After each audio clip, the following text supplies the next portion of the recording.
नमस्कार दर्शक बंधु मु आपण मानकु लेस्टॉक रे स्वागत जनाउछि। हाय फ्रेंड्स, तो वर्तमान समय रे आसीछि गोटे बहुत बड़ खुशी खबर।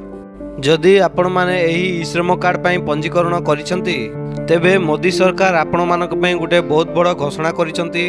तेणु करी एही वीडियो को कंप्लीट भाबे देखंतु। मोदी सरकार द्वारा घोषणा कर जायतिवा योजनार लाभ मिल पाए नाही ताहेले आपण माने एही वीडियो माध्यम रे जानि परिबे जे केमिति आपनको ई श्रम कार्ड को लिंक होइतिवा बैंक अकाउंट रे 9000 टंका पाई परिबे। तो फ्रेंड्स, एबे प्रधानमंत्री देशर समस्त पई गोटे बहुत बड़ घोषणा करिसंती, जहा कि समस्तक पई गोटे बहुत बड़ खुशी खबर, जहा आपण माने जानिबा निहाती जरूरी। वीडियो जदि आपण माननको एबे पर्यंत भल लागुची फ्रेंड्स, तेबे वीडियो गोटे लाइक कर देबे। जदि चैनल को नुआ करी आछंती चैनल को गोटे सब्सक्राइब करी पाखे थिया बेल आइकन को क्लिक कर देबे। चलंतु देरी न करी वीडियोटी स्टार्ट करिबा। तो फ्रेंड्स, आपण माने देश रे केउ राज्य रे किंबा केउ जिल्ला रे जोठी भी रहउछंती, आपण माने गरीब श्रमिक किंबा रिक्शा चालक किंबा आपण जणे महिला जदि आपण माने ई श्रम कार्ड पई पंजीकरण करिसंती ताहेले आपण मानक पई रहिछि गोटे बहुत बड़ खुशी खबर। आजिठू आपणकर ई श्रम कार्ड माध्यम रे सीधा बैंक अकाउंट रे 9000 टंका आपण बैंक अकाउंट रे ट्रांसफर करिया को जाउछंती ई श्रम कार्ड रे। फ्रेंड्स, आपण माने हमको कमेंट माध्यम रे जणांतु कि आपनको ई श्रम कार्ड रो 1000 टंका प्रथम किस्ती मिलिछि कि नाही। जदि फ्रेंड्स आपण माननको प्रथम किस्ती मिलि सारछि ताहेले भी आपनको 9000 टंका मिलिबो।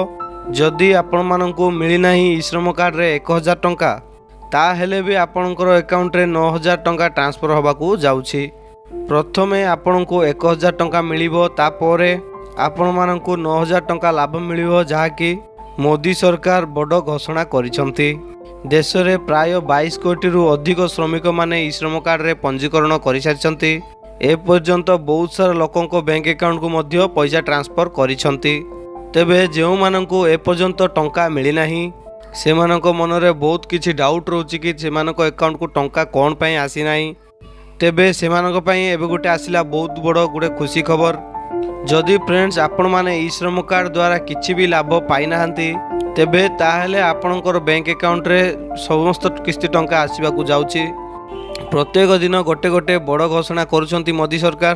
तो फ्रेंड्स, ता सहित आउ एक योजना प्रधानमंत्री सम्मान निधि योजना, जो माने फ्रेंड्स प्रधानमंत्री सम्मान निधि किसान योजना रे 10,000 दशम किस्ती टंका पाइछंती सेमानक पई गोटे बहुत बड़ खुशी खबर।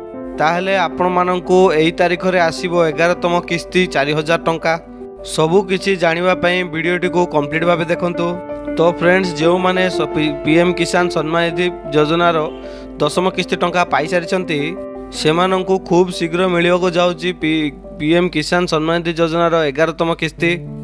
एया थिला फ्रेंड्स गोटे छोटिया अपडेट। जदि वीडियोटी आपण माननको भल लागिछि तेबे वीडियो गोटे लाइक कर देबे। जदि चैनल को नुआ करी आछंती चैनल को सब्सक्राइब करी पाखे थिया बेल आइकन को क्लिक कर देबे, जा द्वारा कि हमर एही बळे लेटेस्ट इन्फॉर्मेशन गुडा सर्वप्रथम पाई परिबे। धन्यवाद। जे कोनोसी भी डाउट अछि कमेंट सेक्शन रे पचारंतु।